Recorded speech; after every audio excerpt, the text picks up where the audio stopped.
Now, Reward has already given us the all clear to enter the reserve, so go ahead, take out those cameras and cell phones, put them into action or sports mode if you can. I can't stop for every animal on the reserve, but I'll definitely stop as often as possible. And trust me, the animals won't be stopping for us. Now go ahead, secure those loose articles like hats, sunglasses, cell phones, moving outstairs, and your favorite child.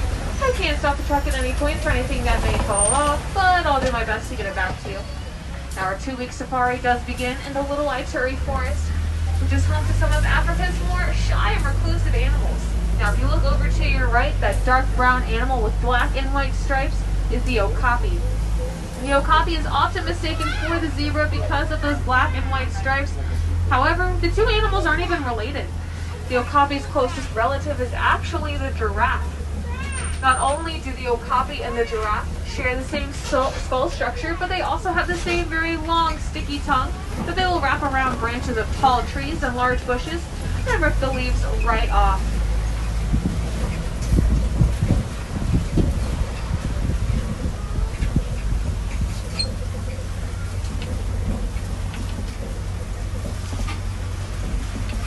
Coming up on your left, taking a rest along that rock wall, is a black rhino. Black rhinos do get up to be about 3,000 pounds, and they're actually pretty solitary animals, so you only find 1 or 2 of them in a territory at a time. Now the black rhino does have what is called an upper prehensile like lip, which means that it can move its upper lip kind of like we can move our fingers and our hands, and that allows it to rip grasses out of the ground and move things around as it needs to. Now over to your right, the darker brown animals with horns are bongos. Now bongos are also known as the ghosts of the forest because they're so shy and reclusive. And you might notice that their horns are at an angle or slope backwards. That allows them to run through big bushes and tall grasses without getting all tangled up, so they can get away from their predators much easier. Now the lighter brown animals on the either side of the truck with thin white stripes on their bodies are female greater kudu. Now I know that they're females because they don't have any horns. Only male greater kudu have horns. And greater kudu have really big, kind of puck-shaped ears that allow them to hear over long distances, and they'll rely on their hearing a lot more than their sight to get away from predators. Now to your left, that big black and white bird is a saddle-billed stork. The saddle-billed stork does get its name for the yellow saddle shape on its bill, and it has a wingspan of about 9 feet. So when the wings are stretched out from tip to tip, it's about the same length as the benches y'all are sitting on right now. Now we've made our way out of the Little Ituri Forest, and we're going to head into the Safi River, where hopefully we can find some interesting aquatic animals.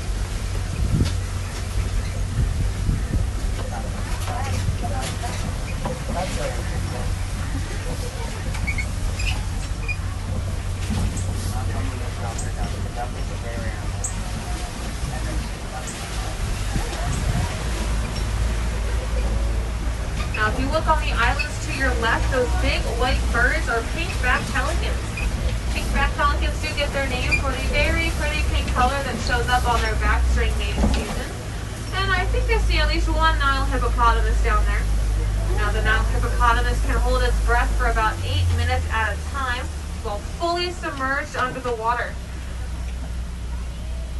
They do have very sensitive skin, so the Nile hippopotamus tries to stay underwater or out of direct sunlight throughout the day as much as possible. And they actually secrete a reddish oil from their pores to help protect their skin from the sun's UV rays.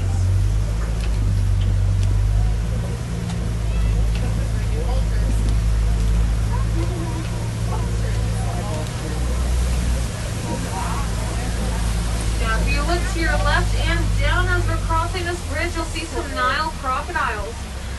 Nile crocodiles are the only cold-blooded animal on the reserve.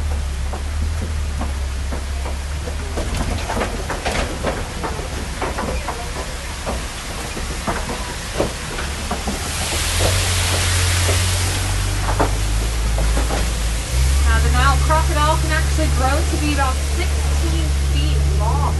They can be as long as a giraffe is tall.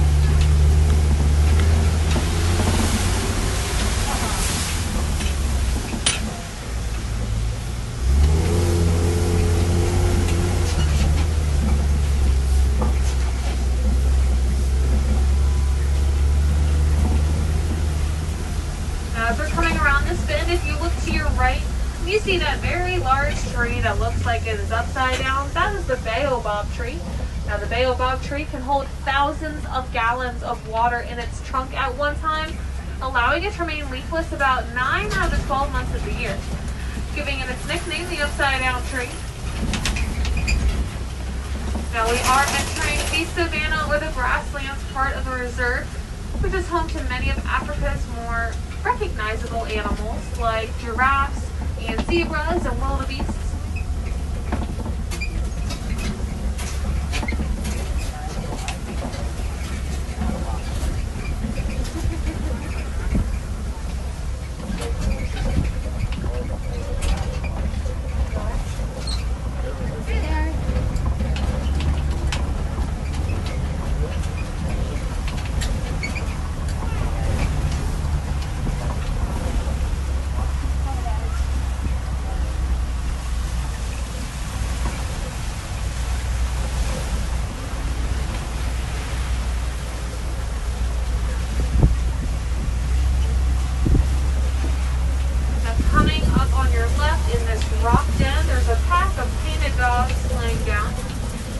Dogs do get their name for the coloration on their coat. It looks like paint splatter or paint splotches, and each pattern is completely unique to each dog.